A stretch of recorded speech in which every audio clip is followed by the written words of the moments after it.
গোড়া বাজার যাবেন? হ্যাঁ। ঠিক আছে চলুন। দাদা, আপনাকে তো বলেই নিয়ে আসলাম আমি একা যাব। দেখেন ম্যাডাম, আপনারা দুজন একই জায়গায় যাবেন তাই নিয়েছি। আমাকে আমার বাড়ি থেকে বলেই দিয়েছে এখনকার দিনকাল ভালো না, কোনো ছেলের আশেপাশে বসবি না। ম্যাডাম আপনি চিন্তা করেন না, কিচ্ছু হবে না। দাদা, বলেন ম্যাডাম। এই ছেলেটা পুরো গুন্ডার মতো দেখতে, কেমন ভাবে তাকাচ্ছে। দিনকাল ভালো না, চারিদিকে মেয়েরা রেপ হচ্ছে, আমার ভীষণ ভয় করছে। দেখুন, আপনি আজে বাজে কথা বলবেন না। আপনি নিজেকে কি ভাবছেন? আমি ভদ্র ঘরের ছেলে। চেহারা দেখে তো একটা ভিলেনের মতো লাগছে। কি বললেন? কিছু না।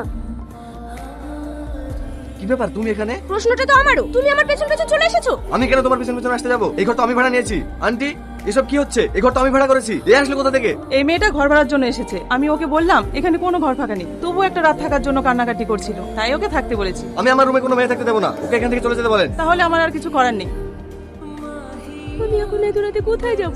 এখানকার তো আমি কিছুই চিনি না। না, ওকে এইভাবে চলে যেতে দিলে হবে না। দেখুন আন্টি, আমি ওকে এখানে থাকতে দিতে পারি, কিন্তু আমার একটা শর্ত আছে। আমার অফিসে কন্টিনিউ নাইটে ডিউটি আছে, তাই আমি দিনে থাকবো। যদি রাতে থাকে তাহলে এখানে থাকতে পারে। আন্টি, ওকে বলে দেন আমার দিনে কলেজ আছে, রাতে থাকতে দিলেই হবে। তাহলে তো দুজনের মধ্যে কোনো সমস্যাই থাকলো না। যাও, তুমি ঘরে যাও।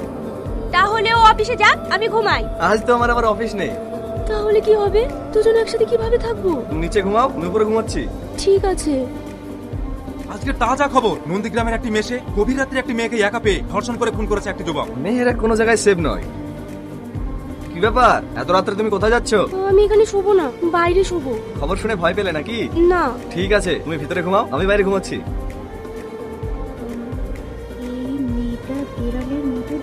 আমি বেড়ালের মতো দেখতে? কে বলেছে তুমি বাদরের মতো দেখতে? আজকাল বাদররাও যে হাসে, এই প্রথম দেখলাম। আমার বয়ফ্রেন্ড চিঠি পাঠিয়েছে, সেটা পরে আমি হাসছি বলে অন্যজনের খুব হিংসে হচ্ছে। আর হিংসা হবে নাই বা কেন? গাধাদের সঙ্গে তার কেউ প্রেম করে না, তাই জ্বলছে আর লুচির মতো ফুলছে। কি ব্যাপার, বিড়ালের মুখটা প্রতিদিন 5 কেজি দেখি, আজ আবার 120 কেজি লাগছে কেন? নিশ্চয়ই বিড়ালের বয়ফ্রেন্ড ধোকা দিয়েছে। দেখো, আজকে আমার ভালো লাগছে না, তুমি আমাকে জ্বালিও না, আমাকে একটু একা থাকতে দাও। কি হয়েছে তোমার? তোমার কি বয়ফ্রেন্ডের সঙ্গে ঝগড়া হয়েছে? না। তাহলে কান্না করছো কেন? আমার আমার বিয়ে ঠিক করে ফেলেছে, কিন্তু আমি ওকে ছাড়া বাঁচবো না। এখন আমি কি করবো কিছু ভেবে পাচ্ছি না। মন খারাপ করো না, তোমার ভাগ্য আর আমার ভাগ্য একই গো। চলো, রোজ তো আমরা ঝগড়া করি, আজকে একটু বাইরে থেকে ঘুরে আসি। আমি যাবো না। আরে চলো না, আজ নয় ঝগড়া বাদ দিয়ে দুজন দুজনের সুখ দুঃখ গল্প করবো।